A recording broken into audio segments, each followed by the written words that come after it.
नमस्कार दोस्तों, आप सभी का स्वागत है आपके अपने चैनल आस्था शक्ति 108 डिवाइन पर। आइए आज आप सभी सुनेंगे द्वादशी पारण के दिन तुलसी की माता की कथा।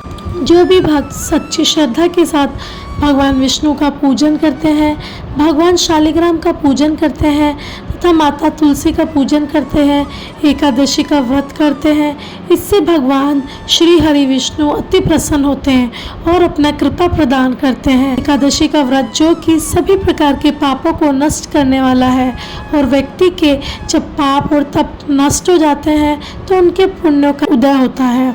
तो चलिए आज हम सभी श्रवण करते हैं तुलसी माता की कथा, क्योंकि ये भगवान श्री हरि को अति प्रिय होती है। एक बार भगवान शिव ने अपने तेज को समुद्र में फेंक दिया।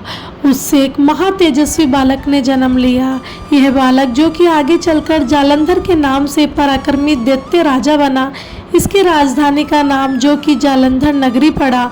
दैत्यराज काल नेमी की कन्या वृंदा का विवाह जालंधर से हुआ। जालंधर जो कि महाराक्षस था, अपनी सत्ता के मद में चूर होकर उसने माता लक्ष्मी को पाने की कामना से युद्ध किया, परंतु समुद्र से ही उत्पन्न होने के कारण माता लक्ष्मी ने उसे अपने भाई के रूप में स्वीकार किया। वहां से फिर वह पराजित होकर वह माता पार्वती को पाने की लालसा से कैलाश पर्वत पर पहुंच गया। भगवान देवादिदेव शिव का ही रूप धारण कर माता पार्वती के समीप गया, परंतु माता ने अपने योग बल से उसे तुरंत ही पहचान लिया तथा वहां से अंतर्धान हो गई। देवी पार्वती ने क्रोध में आकर सारा वृत्तांत भगवान विष्णु को सुनाया। जालंधर की पत्नी वृंदा अत्यंत ही पतिव्रता स्त्री थी। उसी के पतिव्रत धर्म की शक्ति से जालंधर ना तो मारा जाता था और ना ही पराजित होता था। इसलिए जालंधर का नाश करने के लिए वृंदा के पतिव्रत धर्म को भंग करना बहुत जरूरी हो गया। इसी कारण भगवान विष्णु ऋषि का भेष धारण कर वन में पहुँचे। वहाँ वृंदा अकेले ही भ्रमण कर रही थी। वहाँ पर वह घूम रही थी। भगवान के साथ दो मायावी राक्षस भी थे, जिन्हें देखकर वृंदा भयभीत हो गई। ऋषि ने वृंदा के सामने पलवे दोनों को भस्म कर दिया।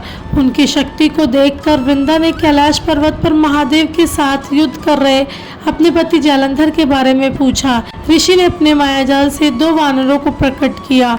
एक वानर के हाथ में जालंधर का सिर था और दूसरे के हाथ में धड़ था। अपने पति की यह दशा को देखकर वृंदा मूर्छित होकर वहीं पर गिर पड़ी। होश में आने पर उसने ऋषि रूपी भगवान से विनती की कि वह उसके पति को जीवित करे। भगवान ने अपनी माया से पुनः जालंधर का सिर धड़ से जोड़ दिया, परंतु स्वयं भी उसी शरीर में प्रवेश कर गए। वृंदा को इस छल का जरा भी पता न चला। जालंधर बने भगवान के साथ वृंदा पतिव्रता सा व्यवहार करने लगी, जिससे उसका सित्व भंग हो गया। ऐसा होते ही वृंदा का पति जालंधर जो कि भगवान शिव से युद्ध कर रहा था, वह युद्ध में हार गया और मारा गया। इस सारी लीला का जब वृंदा को पता चला तो वह क्रोध में आकर भगवान विष्णु को की शिला होने का श्राप दे दिया तथा स्वयं भी सती हो गई। जब वृंदा भस्म हुई, वहाँ पर एक तुलसी का पौधा उगा। भगवान विष्णु ने वृंदा से कहा, हे वृंदा, तुम अपने सित्व के कारण मुझे लक्ष्मी से भी अधिक प्रिय हो। अब तुम तुलसी के रूप में सदा ही मेरे साथ रहोगी। जो मनुष्य मेरे शालिग्राम रूप के साथ तुलसी का विवाह कराएगा, पूजा करेगा, उसे इस लोक और परलोक में विपुल यश की प्राप्ति होगी। जिस घर में तुलसी होती है वहाँ पर यम के दूत भी ऐसे में नहीं आ जा सकते। गंगा व नर्मदा के जल में स्नान तथा तुलसी का पूजन बराबर माना जाता है। चाहे मनुष्य कितना भी पापी क्यों ना हो, मृत्यु के समय जिसके प्राण मंजरी रहित तुलसी और गंगा जल मुख में रख कर निकल जाते हैं, वह पापों से मुक्त होकर वैकुंठ धाम को प्राप्त होता है। जो मनुष्य तुलसी व आंवले की छाया में अपने पितरों का श्राद्ध करता है, उसके पितर भी मोक्ष को प्राप्त हो जाते हैं।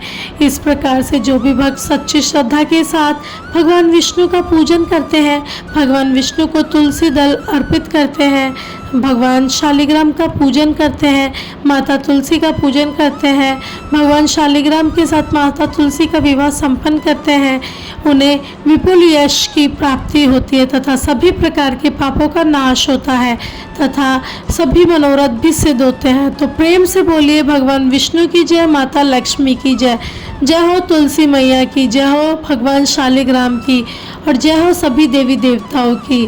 तो दोस्तों, यह थी माता तुलसी की कथा, जो कि द्वादशी के दिन श्रवण की जाती है पारण के समय। यदि आपको ये कथा अच्छी लगी तो चैनल को अभी सब्सक्राइब करें, शेयर करें, लाइक करें। धन्यवाद।